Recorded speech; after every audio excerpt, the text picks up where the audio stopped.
everybody? It's Soren Baker, and today on Best Albums, we have the honor and privilege of being joined by O.C. Thank you for coming through, O.C. What's going on, brother? Man, everything is good. And today, O.C. has selected The Fix by Scarface as his best album. Now, this is Scarface. Depending on if you want to look at My Homies as an album or of his or not, it's either his 6th or 7th LP, depending on how you want to look at it. But it's Face's first album that he put out on Def Jam and really started that phase of his career. So as we get into it, OC, what makes The Fix by Scarface such a amazing album at that point in his career? First of all, it's a tie for me, and we're probably gonna get into a third installment. It's a tie between Untouchables for me and this album, The Fix.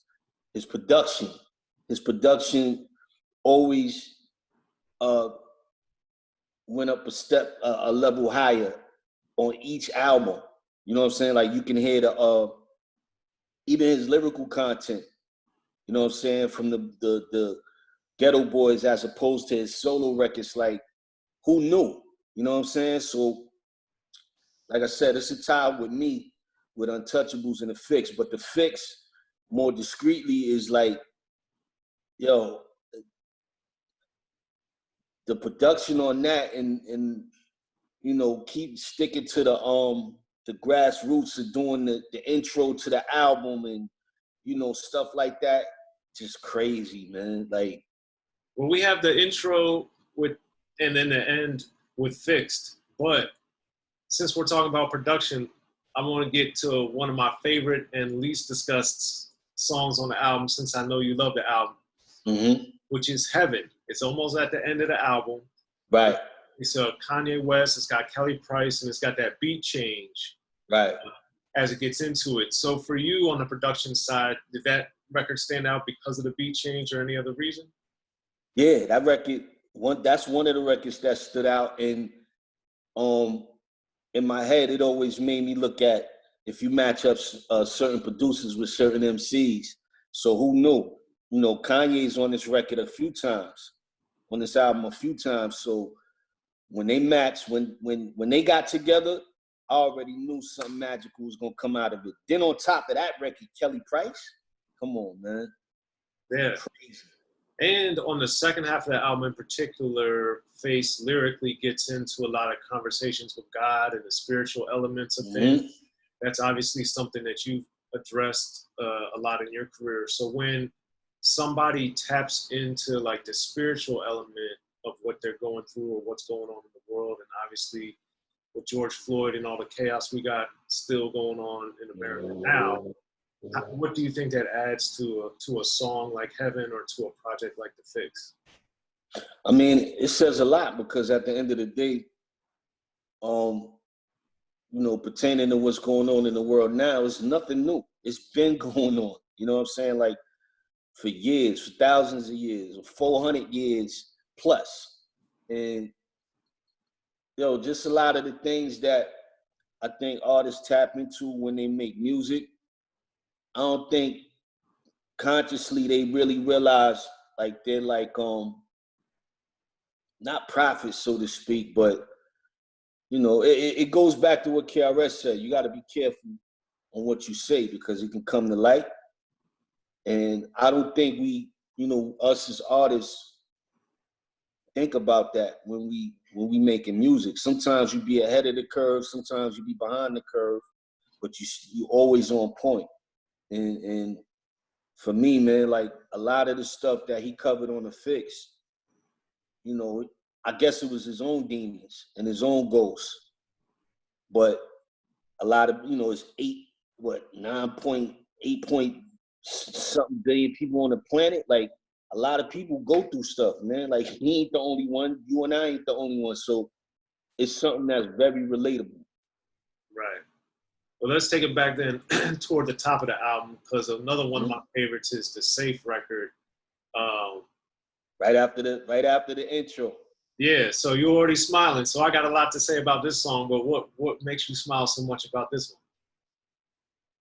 See, I'm a connoisseur how people put their albums together, track-wise, track listing-wise, and sometimes I wish I could be that fly on the wall when people are actually putting their track list together just to see what they was thinking. So, you know, just looking at the list, it just made me always made me wonder, damn, why did he put that first? But it made sense coming out of that intro. You know what I'm saying? For me, anyway, personally, not for anybody else. Personally, I would have probably more or less put that as you know, setting the album off, you know, after the intro. And that intro is just menacing. You know, it's either menacing or it's telling you a story like what's about to happen with this record. You know what I'm saying? And I think we miss a lot of that in music these days. Yeah, well, this was definitely, it came out in 2002, but it was still in that era where I think we had a lot of the thematic structural sequencing was still like a big, still something that I think artists and the producers cared about, and labels even. Right. It's so cinematic. Like I said, it's cinematic, it's theatrical. You know, it puts your imagination to use if you really, you know, listen, pay attention to your imagination. So, you know, I had all kind of thoughts when you hear the intro and then going into the song, you know, visually for me anyway. Right. Well, that's one of the things. I did this with Scarface, but I did it with most music in general. Especially more when I was a kid, but I try to do it now. Sometimes I listen to it with my eyes closed, so I can like focus more of my senses on what's being heard, being said, and the descriptions. And was safe. One of the other things I thought was amazing was how he talked about getting those lessons from his dad about the money, about the money and gambling and different things like that. Right. And I think Face on the Fix, he does this throughout his career, but he's always dropping these gems and these lessons in there that kind of, if you're not paying attention, just go right by you because you're stuck in the groove or his flow or whatever. But man, he's teaching you like investing lessons. He's teaching you like how to treat your money. So when you hear those type of things dropped in a song about, you know, the streets, theoretically, what does that add to? I mean, think about it. He drops a lot of jewels, right? But then when you see an interview with Face, he'll tell you he don't know shit. It's like, wow, like, how can and I get that. I get that. But like I said, man, it's really hypnotism. And I ain't gonna get too deep into that, but it's the same for me. So I know other artists go through this. And it's the same for writers or anybody for that matter. When you get into a zone, you know, music, writing a piece on somebody, anything, like, you know, you get out of your body. You become how can I say it? You just get outside your body, man. That's the best way I could describe it. So with him, like I said, I would love to be in a room with him when he's creating, because he might do the total opposite of what I think he does. You know what I'm saying? And like I said, that album in particular, I wish I recorded that whole album. Straight up, like the way he picked the melodies and what records follow what and things of that nature. And you know, it would have been different topics, of course. But you know, no disrespect to Group Home. It's always like how you hear Biggie used to say, damn, I wish I had that Group Home album. Right. You know what I'm saying? Because, you know, you just hear certain music and just you have it figured out already, but it's not yours. Right, right. Well, speaking of the music in Cold Blood, the next one is produced by Kanye. And that one in particular, like the bass line on there to me was just menacing. It was crazy. It was menacing. Crazy. And I think that's some, given being from New York, being known for boom bap, even though you've done a lot of other stuff too, but what is it for you when you hear like more of the live music going on in a song? How does that change how you react or how you feel to it, like we hear on In Cold Blood? Well, first of all, I went and looked the sample up, you know, back then. And it was just like, damn, like, Kanye's a genius, man. contrary to what people say, what he does, his crazy antics and all that. Dude is a genius. I'll just say G Knight. But that sample, yo, it takes skill and imagination to put together samples for people who really know how to put together samples and chop and tweak and, filtering and doing the bit. He made that song a totally different, like, I listened to the original and the version that he did in two different ways. He flipped it. And then I probably play that song the most too. That's probably the most played song on that album for me, because I love bass lines and stuff like that. And he got lost in the groove so crazy, man. It's a little envious. Yeah. For real. I wish I wrote that. Yeah, it's a phenomenal song. And that's one of those too where Kanye in this era was on the vocals a lot, but since he's not on there, it was more of like you really get Face, Right. And Face has something to do because he's a musician himself. Absolutely. With putting these songs together. So, which I didn't know that much in depth, until over the past 10, 12 years. But, I've seen him playing guitar and stuff like that. I've seen him doing other things on instruments, and now it makes sense why his ear is so in tune and, picking music and writing the way he writes. It makes sense now. It reminds me of Pharaoh. Yeah, Face is phenomenal. I've been fortunate to interview him so many times over the years and spend time with them just talking in addition to the work of interviewing him and stuff. But just getting to know how he thinks and being around him more, he's definitely a very musically inclined, way more than we realize. Right. And on top of that, he cursed like a sailor, so you wouldn't think, you know what I'm saying? Like the way he writes and puts his stuff, like he's an intelligent guy. You know what I'm saying? Very intelligent. Freddie Fox is that way too. Bumpy's like that. Dude can play all kind of instruments, contrary to his knuckle game and his lyrical content. Bump is the same way in a sense. You know what I'm saying? So I get that. Right. Okay. And speaking of other artists, with Guess Who's Back, that's the one that probably is the most famous for the collaborations on it with Jay-Z and Beanie Sigel. So given that Face obviously had been around a long time, since the 80s, this comes out in 2002 and he's with Jay-Z and Beanie. What did it mean to you to have him on a single on his album with those two? First off, I always thought him and Beanie should have did an album together. Not Jay, Beanie. I think they're in the same vein in a sense. I think the Truth album that Beanie put out, you can tell he's a Scarface enthusiast. You know what I'm saying? And Beanie got a hell of a pen game. But I was happy to see that collaboration. You know what I'm saying? Because you don't get too many people like Face doing, like, I think he did a collab on Untouchables with Cube and Dre over the Bruce Lee joint. But I sort of expected that.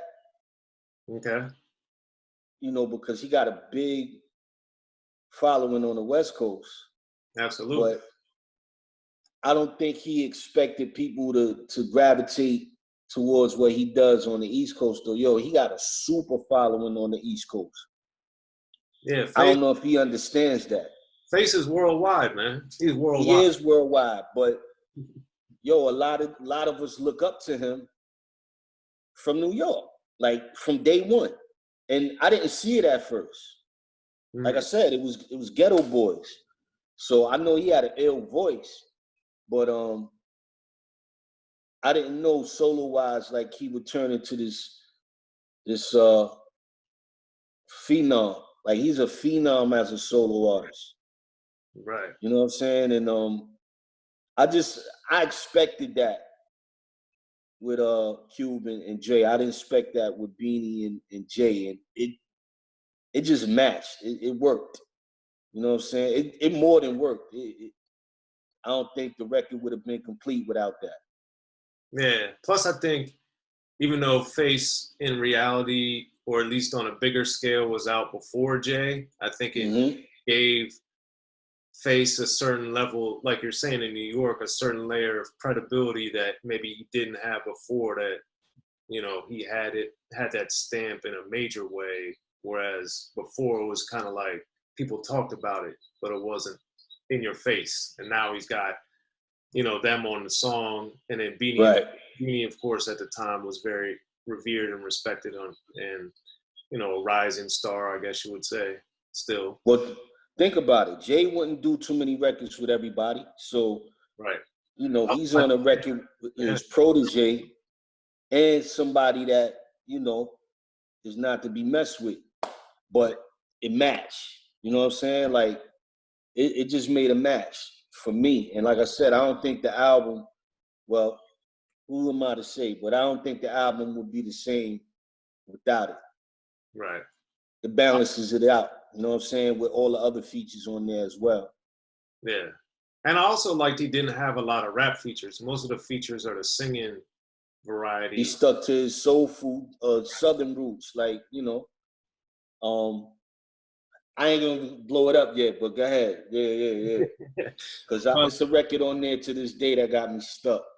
All right, well, I hope we'll get to that sooner, I imagine. But with the other big single was the On My Block. And I remember when I first heard it, I remember hearing the sample used from the M.O.P, the world famous. So I wish M.O.P was on that record. That would have been incredible if he had done something with M.O.P, because I think Firing Squad is my favorite M.O.P album. They showed their ass on that album. That album's phenomenal. And Premier destroyed it. But they showed their ass, and that was the coming out party for them, for me, that album. Oh yeah. It was dope before that, but they showed me something different. Like with the exception of all the boom, bang, kill, these dudes is lyricists, and they downplay it themselves too. Right. But they hell of a lyricists, both of them. Right. So when I heard it, or when I heard On My Block, I was already familiar with the music. Shout out to the Be Real Black for Me, the original song that they sampled. But the thing about it was, it made me excited to hear it because that song came out like 96. This is 2002, so it was so far separated that it wasn't like the same thing, but it had me excited. Right. And then when I heard it, he just, like you're saying, a perfect match. He just fit so well on top of it, and was also given a little bit of game about kind of his life and what goes on with him. So lyrically, what did you like about what Face did on My Block? I love the way he put the content together. See, Face has the ability of putting the album together like a book. So you're going through chapters when you're going from Safe to In Cold Blood into Guess, you know what I'm saying? Like he has the ability that not many of us have to put together a book in audio form with rhythm and cadence and I just like the content. I mean, his content is basically, you know, not to peg it, but it's always about his people, you know, and coming out of circumstances and stuff like that. And you can't learn that. It's just, you know, this is something that our people go through, and other people for that matter, you know what I'm saying? So to me, you know, it might, the title might be a certain title, but to me, it's just one long book when it comes down to it. You know what I'm saying? And I mean, that's basically everything in a nutshell when I listen to that record. Like, you know, when you get into other joints like Heaven and stuff like that, you could tell something happened in his life or something happened with, because the music is, you know what I'm saying, it reflects something different from, you know, what previously played on that track list. That's why I said I wish I was a fly on the wall, because I would, you know, I don't want to be there for him to get crazy phone calls about something happened in his family or something. But yo, you can't possibly write these things without things going on. That's just me. Right. Well, I think too, like you have and I have too, but like it's amazing when you're around genius being created.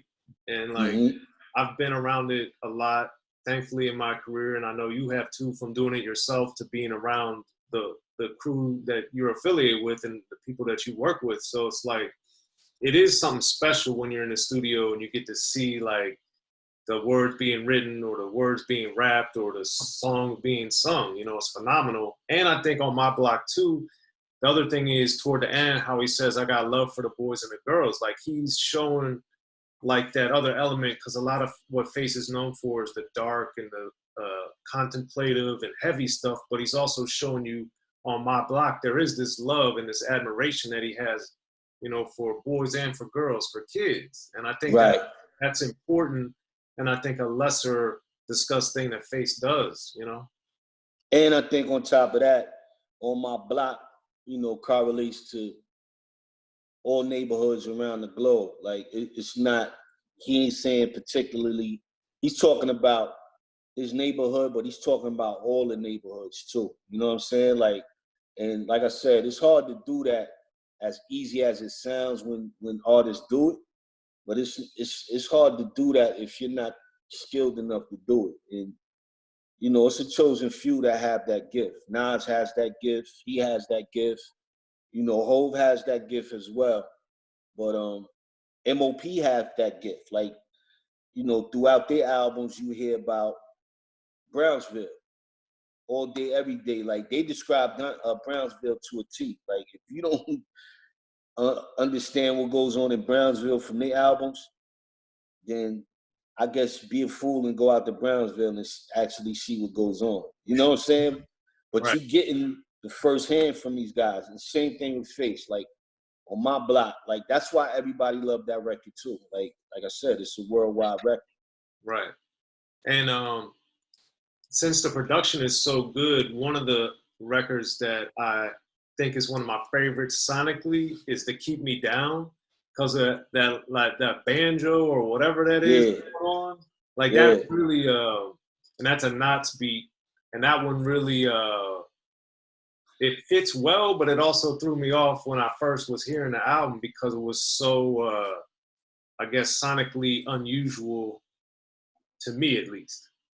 Unusual, but it works. And I think Knots worked with him prior to that or after quite a few times. Right, they worked together. And yo, Knots, that's another story. Knots sent me a whole folder of stuff. Me and him was supposed to record an album together. It never came to fruition, but I hope one day it will before I hang this shit up. Yeah, you need to get on that. Yeah, like, dude, you know, like I said, I think me and Face, artists like Face, are in the same vein. So the Knots record made sense to me. Right.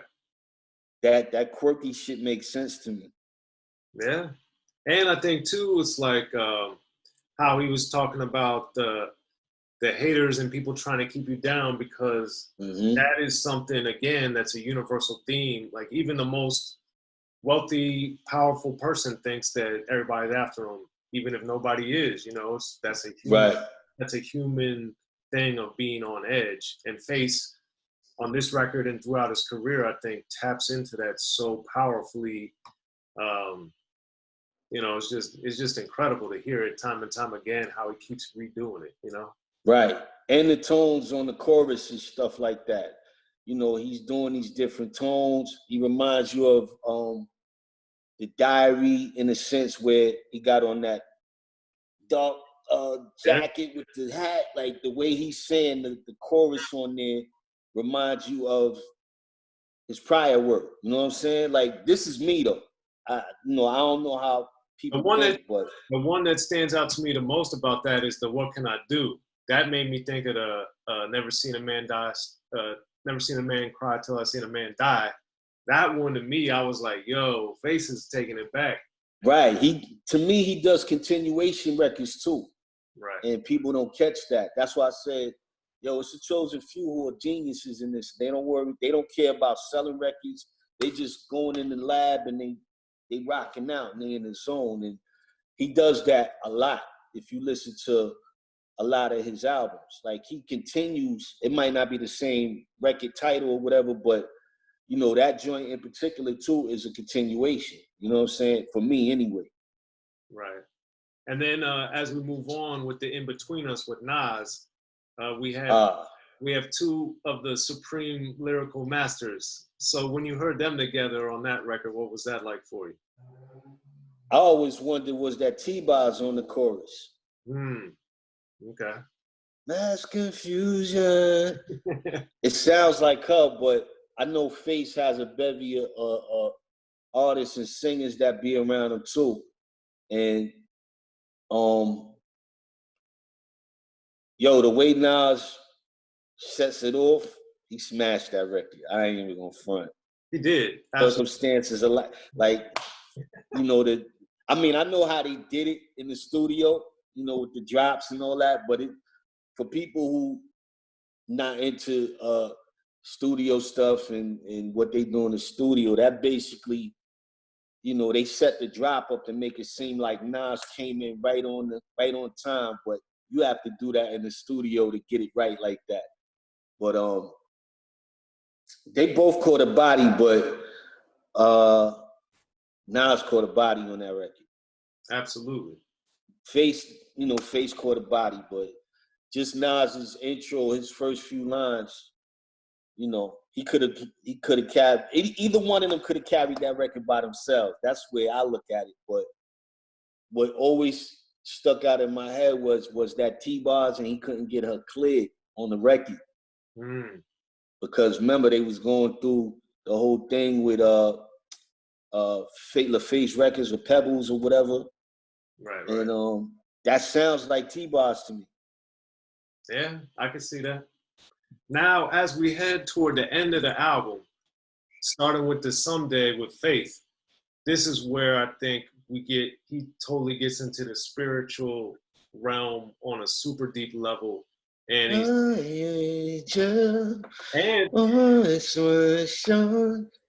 crazy. And I think the thing is too, if we remove the fact that it's Scarface and somebody just heard this song, I think they could really think it's almost gospel rap. Like he's rapping about God, talking to God. Like it is. Yeah. Hold on. Faith is on 2 records, ain't she? Yeah. Yeah. Well, no, Kelly Price is on the 2. Hold on. Oh no, What Can I Do and Someday. You're right. My bad. Yeah. See? Yeah, it's almost back to back. Yeah, they back to back. I think he did that on purpose too. It is gospel. And that's my point, man. I think it's super powerful that Face has, and this is something that you and I have talked about outside the interviews, but like when the artist can really get into these multiple lanes of like, Face can do a gospel record. He could do a song about the streets. He could do a song about betrayal. All on this album, just on this album. And they sound phenomenal. It doesn't matter who he's working with, a singer, a rapper, what type of, if he worked on the beat, if he didn't work on the beat. It just shows his like mastery of his craft on so many levels. Yeah, I mean, is Faith on Sellout? Can you hear him cry? That's her, or am I getting the titles mixed up? Yeah, I think that she's on. Well, Kelly Price is on the What Can I Do? Right. Someday has Faith. Someday is Faith in Heaven is Faith. Right. Heaven's Kelly Price. Excuse me. Heaven is Kelly Price, but I think Faith is on 2 records. Like I said, back to back. Yeah. But damn, I just lost my train of thought thinking about the records. It's all good. Well, let's basically, yeah, they're gospel songs. You know, dude is from Houston. You already know the Bible Belt down there is crazy. Like, especially the you know, for black people down south, way down south, deep down south, deeply rooted. Like his album, no pun intended. And yo, he makes me I've teared up to his records on this album, even on the like previous albums, because it's that deep. He gets that deep. You know, Heaven, he gets that deep. The faith joints, he gets that deep, you know, and I've been to church, you know, when I was young and stuff like that, and where I didn't know what the hell was going on, but either the preacher scared me, or you know, into feeling like, you know, I stole a piece of candy, so God is gonna punish me. You know, like, so listen to his albums, it takes me back. It takes me back to thinking about my grandmother. You know, I ain't never met my grandfathers and nothing like that.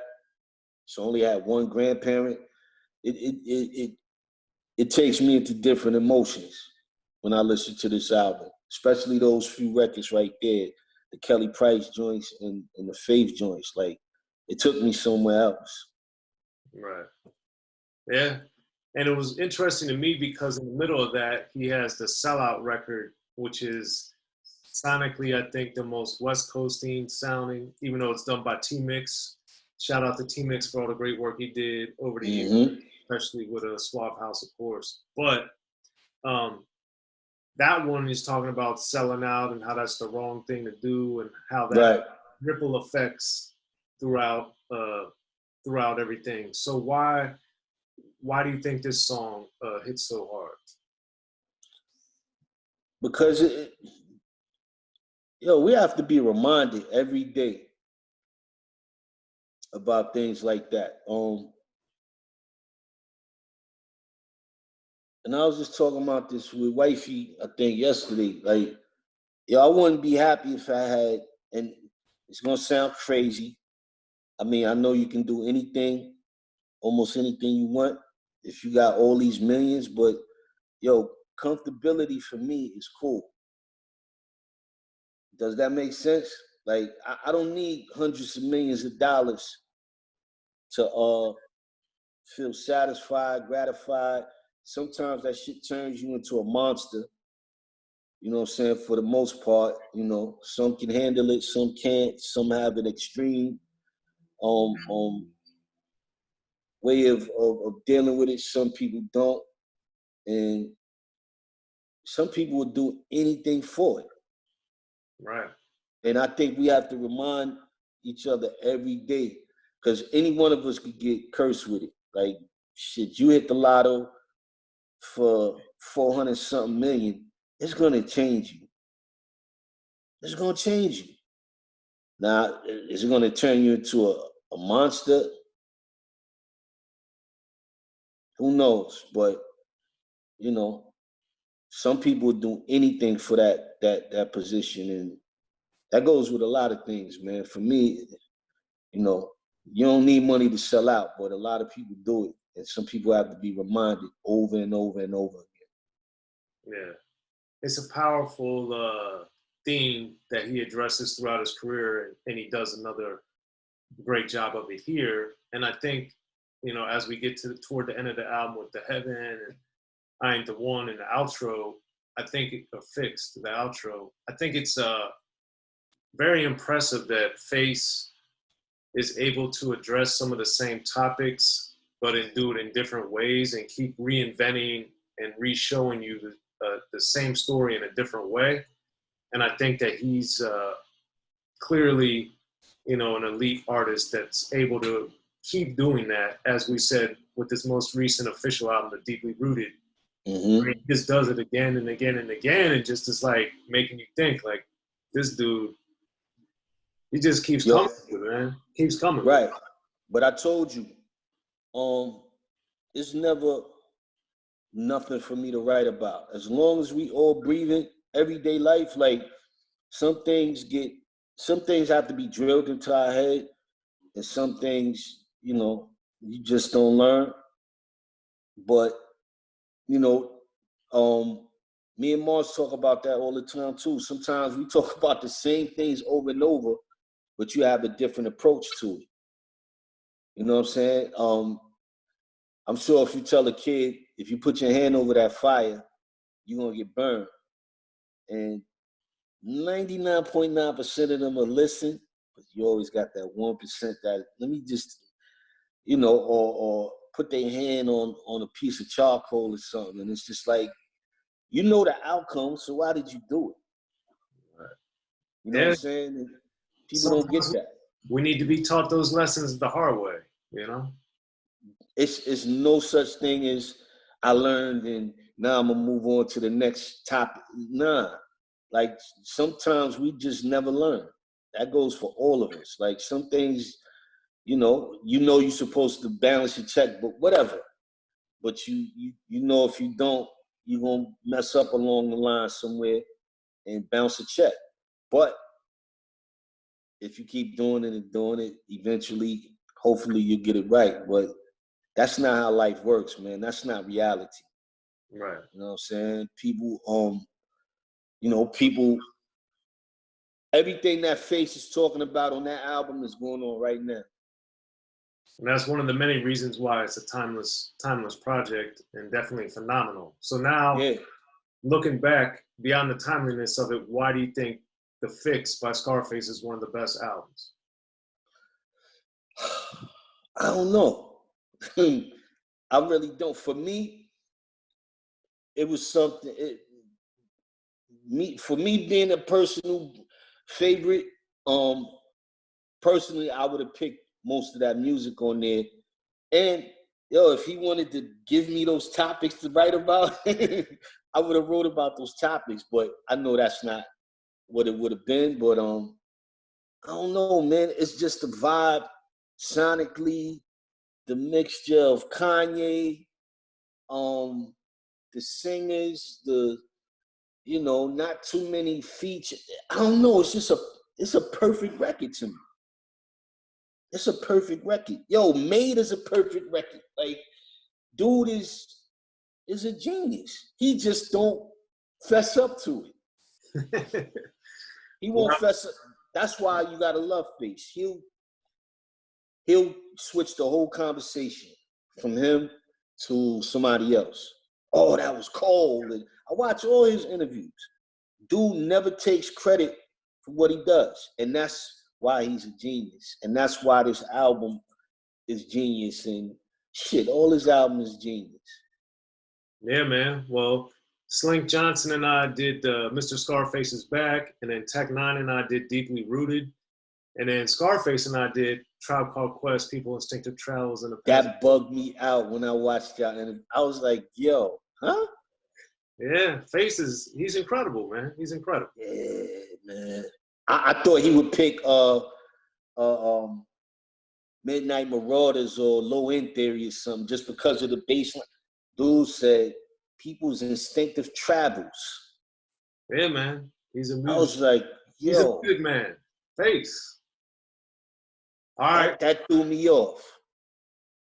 Well, there it is, y'all. So, O.C., man, we appreciate you coming through for Best Album, Scarface, The Fix. If y'all haven't listened to it in a while, go listen. If you've never listened to it, get at it. We appreciate you coming through, O.C. Thanks, man. Yes, sir. My man. In the beginning, hip-hop was ruled by the East Coast.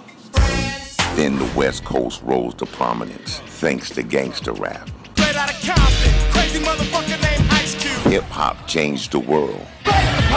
Gangster rap changed the narrative. I'm representing for the gangsters all across the world. And then changed the world again. Cause I'll come and take your life away. The history of gangster rap features unheard stories, unseen photos and documents, all with exclusive interviews from the founders and players who shaped gangster rap. I think a real gangster rapper has to scare you a little bit. The history of gangster rap written by veteran rap journalist Soren Baker. In stores now. Yo, what up? This is DJ Quick. Be sure to pick up my homeboy Soren Baker's book, The History of Gangster Rap, if you really want to know what we do.